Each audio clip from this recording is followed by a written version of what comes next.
Hello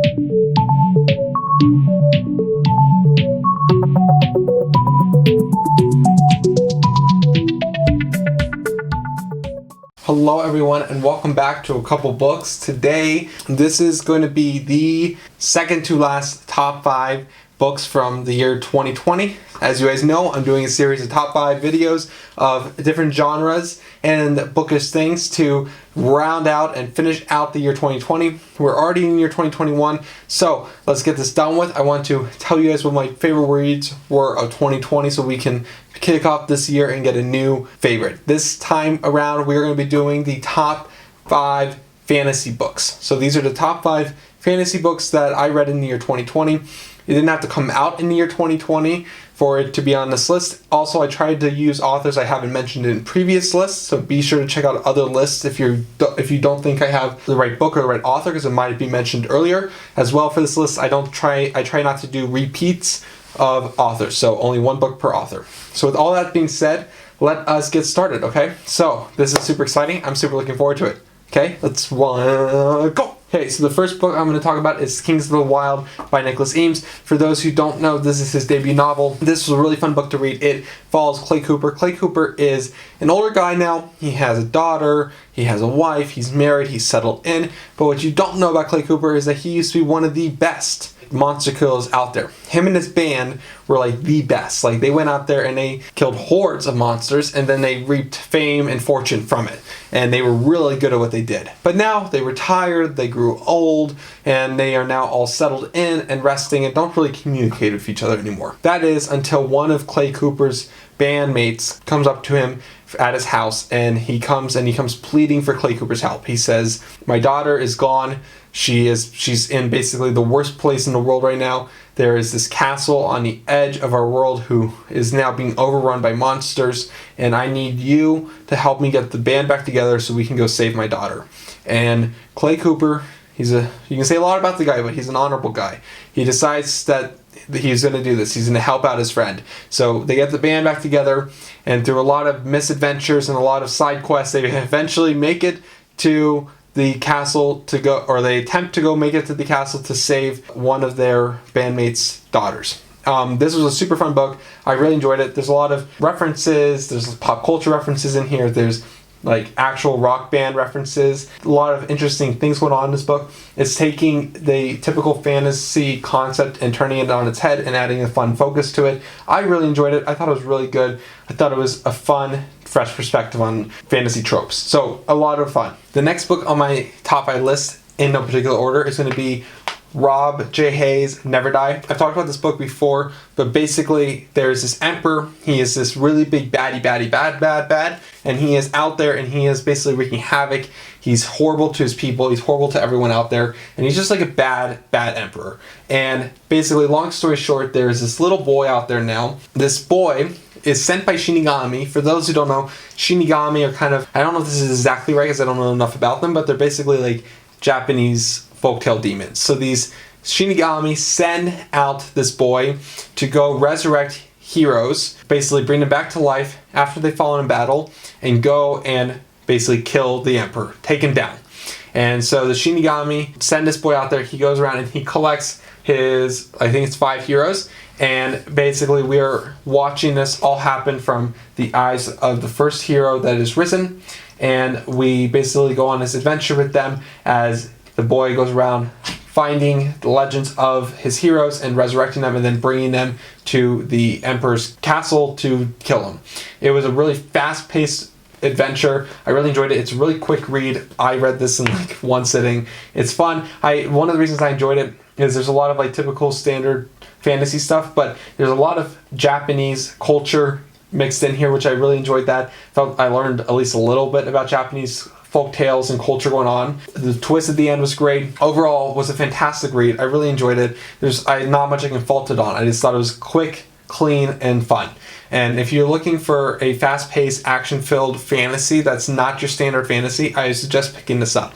My next book is going to be Traitor's Blade by Sebastian de Castell. For those who don't know, I've talked about this a few times on my channel, but basically we are introduced to a group of guys, these three men are what are now known as tattered cloaks. They used to be known as greatcoats. Greatcoats were the guards of the king. They were like this, not so secret, but this like mysterious order of people, men and women, who were basically the best of the best at killing and fighting, and were super knowledgeable and basically the cream of the crop of people.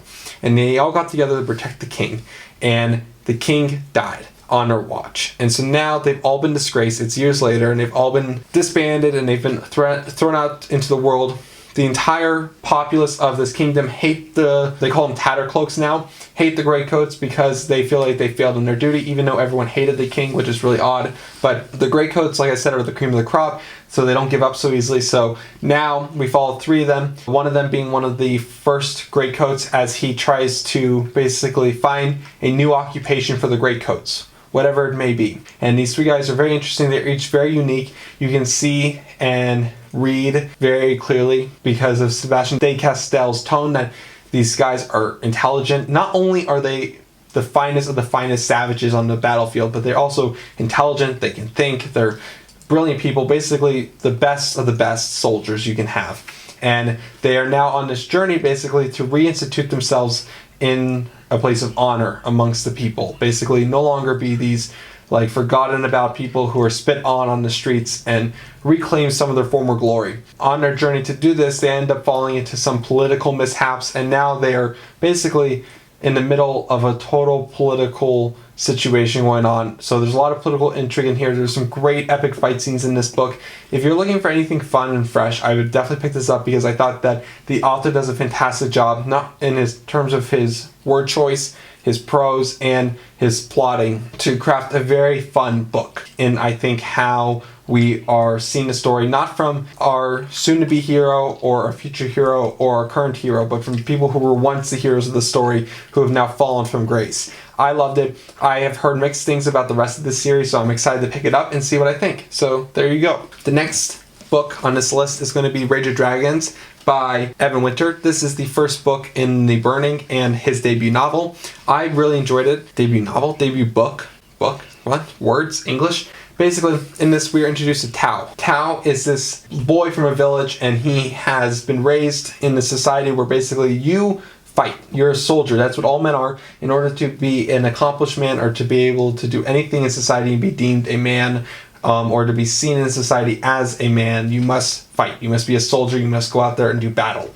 And this is an empire of people who basically feel like they are the chosen people because they have powers within their ranks. What does that mean? That means that these people have a unique form of ability, and it is different types of abilities. There are people who are able to basically control the minds of other living things. There are people who are able to enlarge other people. There's people who are able to send soldiers or anyone really into like a vortex realm, a void. There's a lot of different powers going on in this world, and they're all basically at their tip-top fighting shape. Like everyone in this world is basically the best fighter you can possibly be, and they're constantly in this state, and they're constantly battling because they're fighting back the hordes of people who are trying to push them and decimate the nation of people that we meet in this book. I really enjoyed it because I thought the magic system is unique. You don't see a lot of unique magic systems. For unique magic, usually I turn to Brandon Sanderson, but I thought what Evan Winter did here was fantastic. The magic was very different. It was not super complex once you got into the groove of it, but it's just complex enough to keep you intrigued and to keep learning more about it. There's never a dull moment. He really, even though it's a thick book, he used every single page of it. Like this could have been a massive, utterly massive epic. It is a 500-page book. This could have been easily over 1,000 pages, but he crammed it down, and it didn't feel cramped. It felt fast-paced, and I really enjoyed it. We see Tao grow from a little village boy up into the warrior he's going to become, and even though he doesn't necessarily have magic powers, he's a very interesting character to follow. He's got a very interesting perspective on the world. He doesn't come from the best of past, so that's going to play a factor here. He's a broken guy, but God, I loved reading him. Absolute fantastic book. And then my fifth book and my final book for this top 5 is going to be Spinning Silver by Naomi Novik. This is a story, basically, there's 3 stories going on, but the main story is about this girl, and she is the daughter of the moneylender in her village. And the moneylender basically never went and collected his debt. so the debts that were owed to him. So he's kind of sitting there, and the family's poor. They're living in shambles. They don't have enough money to get by. It's really horrible. So the daughter, tired of this, is just like, whatever, I'm done. These people laugh behind our backs because we never collect the money. These people never give us the time of day because they know that they can just walk all over you, Dad, because you just give out the money and you never ask for it back. Like, what is this? And so the daughter basically takes up the role of money lending, and she goes out and she starts collecting the debts that are owed to her father. And these are from the village. These are from her neighbors who've basically trotted all over her family for years. And she goes out, and basically the family prospers because of this. And they do very well. And they do so well, in fact, that basically gets around that this girl, our main character, basically can turn silver into gold because the family does so well.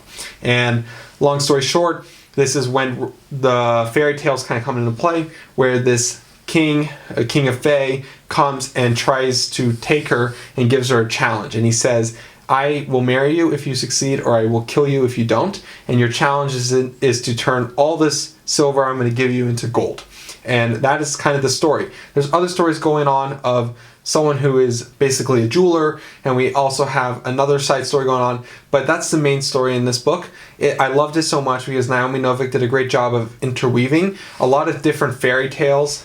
This one is mostly Rumpelstiltskin storyline, but there's a lot of other fairy tale nods going on in this book. I really enjoyed it because of that, because these are like fairy tales you hear as a kid, and you're seeing them incorporated into this book. In addition, I also thought she did a lot of nice commentary on society. There's a lot of anti-Semitism in this book, in the sense that our main character is a Jew, and she feels a lot of anti-Semitic pressure that someone who's not Jewish may not notice or may not realize is anti-Semitism. So I think she does great nods to that. She also gives you a nice glimpse into Jewish religion and Jewish culture within this book, which I thought was a really nice touch she did. And someone who maybe isn't Jewish wouldn't notice it, but being a religious person, I see that and I appreciate what she did there. I thought she did it very well, and she did a very nice job.